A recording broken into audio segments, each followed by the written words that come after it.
Scarf on Art. What's been going on in the world of art that has made things go as mad as Vincent himself? Do you call them fakes yourself? No, I don't. I never use the word fakes.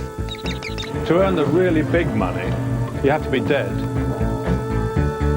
Near as much as what I do. Scarf on Art. Tonight, 9:50 on bbc2. Have you got them paintings yet? Tom and Barbara eagerly anticipate reaping the rewards of their first harvest. It's a good life on BBC One now. Gastronome Keith Floyd is in Bangkok, a city of bright lights, flamboyant cooks, and the seafood market where you buy, then eat. Full of iron, full of vitamins. I'm full of scotch. I don't really care. Meanwhile, outside the city, a novel method of cooking with a metal can. Tin food will never taste the same again. This is magnificent. Tasting the delights of Bangkok. Far-flung Floyd in half an hour on BBC2.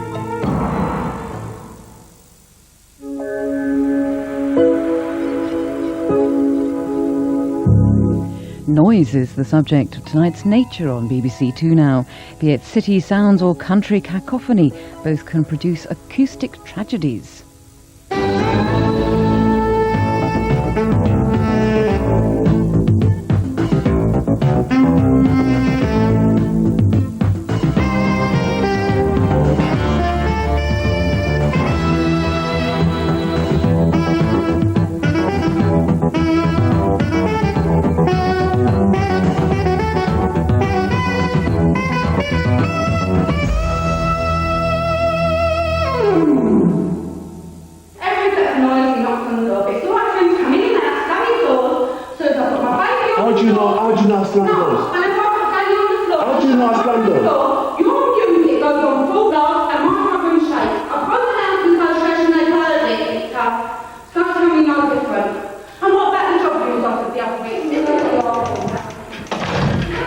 That is an example of what we've had to put up with in this place.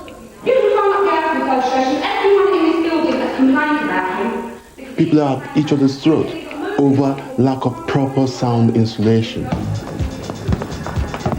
Noisy neighbours. No other environmental hazard produces so many complaints. Last year, Britain's local councils dealt with 82,000. Only 173 had any success in court. Why can't we cope with noise? Why is the law letting us down? You want everything, will you?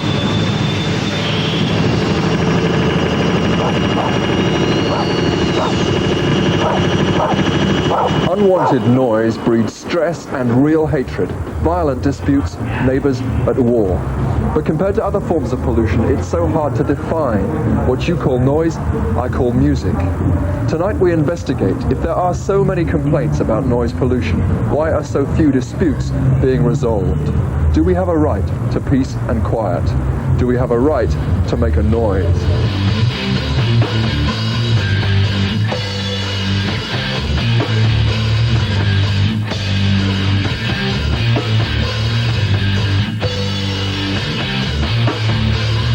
The moment they start, I'm getting annoyed.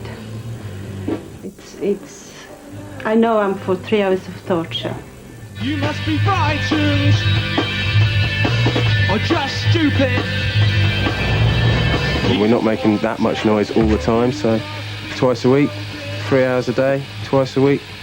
Don't go on past 5 o'clock. If anybody complains about that, well, crazy.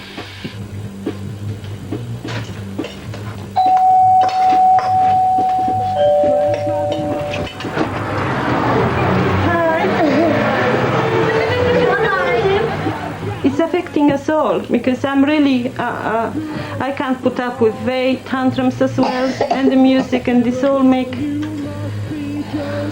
me crazy. I don't think it's noise pollution. I think it would be if it was all day and all night, all the time, and extremely loud. The fact is we don't play that loud anyway. And I don't think you can hear it you can't hear it in our house upstairs. I can't see why she's so against it. I need a drink! Plain angry, we can't... I feel like I'm trapped and there's no way out for me. Nobody can help and I can't do anything about it. And but still I am suffering.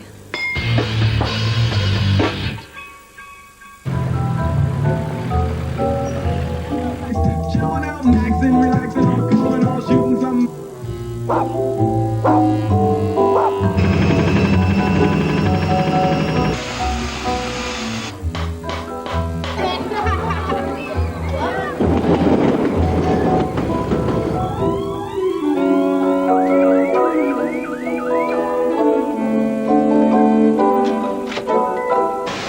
The increase in level of complaints may not be directly related to society becoming more noisy. It may, on the other hand, certainly be true that people are more sensitive to noise that's always been there. The response to sound is very subjective.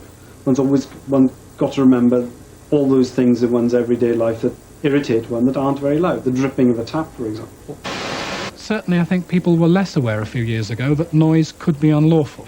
As the word spreads, people are more anxious to find out about their rights, and that's when they come across a patchy provision of services. A very good evening to you, Mike Dickin with you until 9, about 25 minutes of the programme to go, and we're going to concentrate in that time on noise.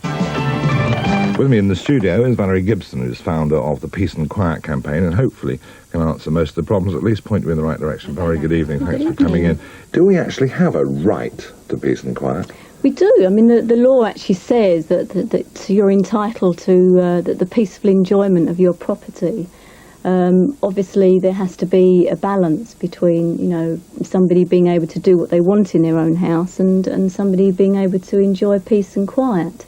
But I think the pendulum has certainly swung the other way, where people were just basically doing what they want and not really thinking about how it's affecting somebody else. Hello, Mike Dickin Show. What do you want to talk about? We're a family that had suffered for 3 years, regular every week, with blasting reggae music, starting from 9 o'clock at night to 7 o'clock in the morning. Loud music is the most common cause of complaint, and it's very distressing for people because of the pulsating beat. I mean, it actually gets into the fabric of the building, and it can, you know, it actually drives you around the bend eventually.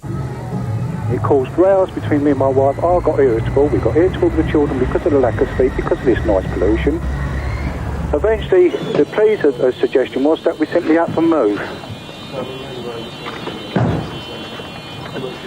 Since 1974, the police have had no powers to stop neighbourhood noise.